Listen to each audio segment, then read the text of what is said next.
out here for a zoom out. I could have caught that shit right at the line. Damn it! As you saw from the beginning clip, you can tell that this man is raging over the new game known as Pokemon Go. Pokemon Go is a new augmented reality game that is doing surprisingly well, minus the fact that the server crashes 20 times a day, or that the game has glitches upon glitches that trash the game. I have a personal opinion on this, and it's that this game is addictingly shitty. And what I mean by this is that the game is so very crappy, but it keeps you intrigued and coming back no matter how many times you want to just put your phone down. A great example of this is when you see a Pokemon that's not in your Pokédex, or a Pokemon that you need the just right amount of candy to evolve it. But at the same time, it brings a turmoil to a lot of people. Things happen, like getting robbed of your stuff, or a freak accident happens, or something like a split among friends who chose different teams, as well as regions having an unfair amount of one type of Pokemon in that area. I'm knowing for a fact that Flint, Michigan has an overflow of Drowsy, and Midwest is full of Pidgey. And I understand that the game encourages traveling, seeing the countless number of people who have been helped out of the house and see the world around them. And Pokemon Go is a great game for a casual person who just wants to pull their phone out when they're waiting for someone or something. Like I said, it's addictingly shitty, and it's a broken game. At this point, because updates and patches are clearly needed. It has made such a huge impact in the places it's been released to a point where it's on the news every other night, and everyone in the know is talking about it. Parents, children, grandparents, Christians, etc. Hell, even Hillary Clinton attempted to use it once in one of her speeches. I don't know who created Pokemon Go, but I'm trying to figure out how we get them to have Pokemon go to the polls. It brings a whole new level of nostalgia to avid Pokemon players, and to people who haven't touched a Pokemon game since Generation 1, and want to get into something Pokemon related. Overall, this game has the power to change the world for better and for worse, but now that I've gone over some of the good things it's done for people, not specifically in certain situations, but let's go over some things that this game is doing to tear people apart, I guess. I don't know. Well, for one, hoaxes have been made of people finding dead bodies. People are attempting to play while driving. People are not paying attention to their surroundings, even though in the menu, right before it loads, it tells you be careful of your surroundings.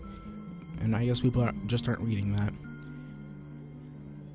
It also has caused some fights because teams are, being gang-ish. Like recently, one of my friends was nearly jumped because he took a gym from Team Valor at a public park in a neighborhood that has a good reputation. And reading things on Reddit on how some areas are, like in New York, or even Los Angeles, Compton, area like that, where gyms and areas such as that have a dense number of gyms are being put on lock by gang members who play the game, prominently Bloods and Crips. And I know a couple people have been run over by stampedes of players who are running to catch a Charizard and Alakazam, such as a video that has been circulating around of a stampede of people running down a street to catch a Vaporeon. It also causes people to spend a very large amount of money on this game. A real close friend of mine has spent time on this game, and he's been super obsessed with it, that like every other week we go out and hunt Pokemon.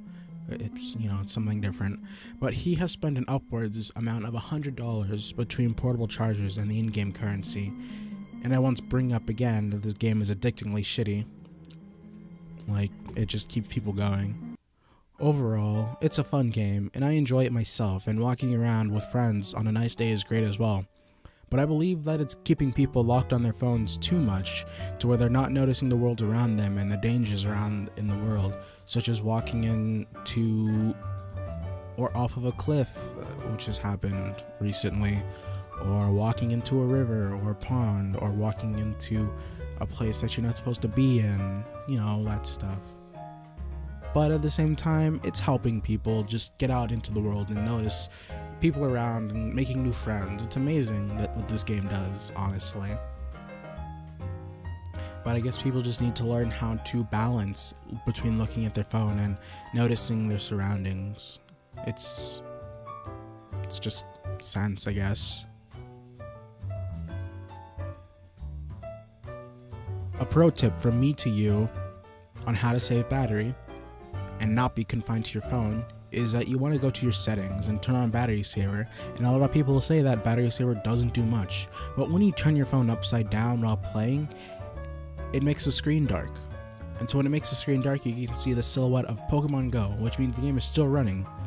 And so now you're saving battery and you're not pushing buttons, and you have the complete functionality of walking around and hatching eggs, and it vibrates when a Pokemon is near or when an egg is hatching. You know, that's just from me to you on how to save battery and not, run into things that are pretty stupid.